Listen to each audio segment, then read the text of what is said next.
Morning, friends. Today I am out on my back porch and the birds are singing, and I'm going to turn the camera so you can see.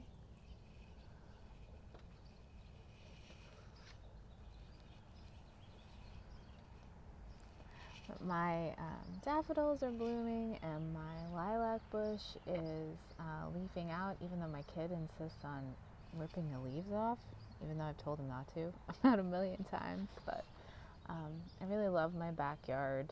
It was one of the selling points when we bought our house, so I sit out here a lot when the weather gets better, which it's starting to, which is great, even though it's a little bit overcast today. So the poem that I'm going to read for you today is called Song, and I've been thinking a lot about sort of how people are finding comfort during this time. I've talked to a lot of my friends over the past few weeks, and a lot of people, are struggling with a multitude of issues given what's going on with the coronavirus, which is obviously completely understandable.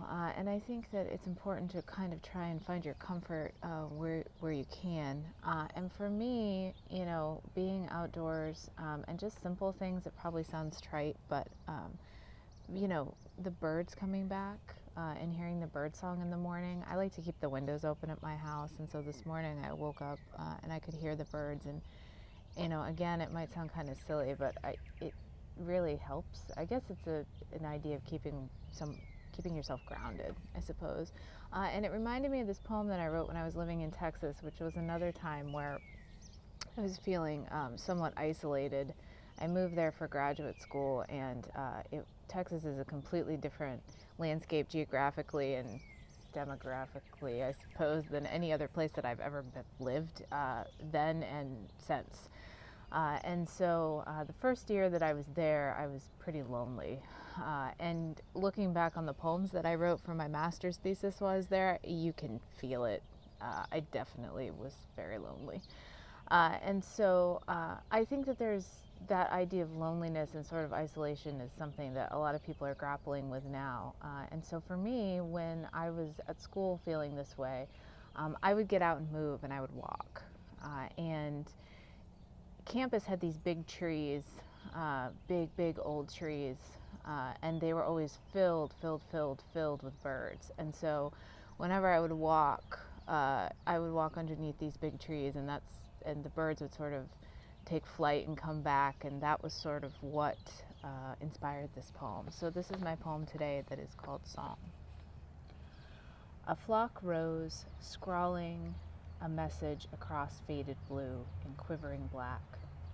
They have roosted all over the world, gathering relics as they go, picked at the ash, discovered shreds of a child's ribbon and wove it in.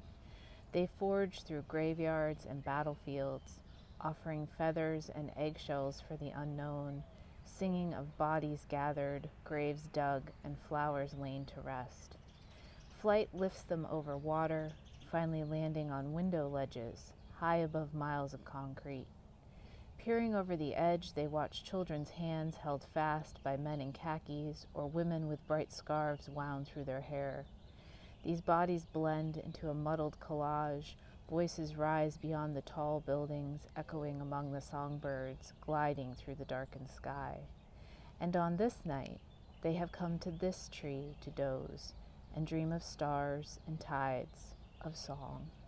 And if I pause right beneath a sleeping oak, I feel the vibrations of their faint chorus. So that's my poem, Song, and I hope that you're well wherever you are and that you're taking care of yourself, and I'll talk to you soon.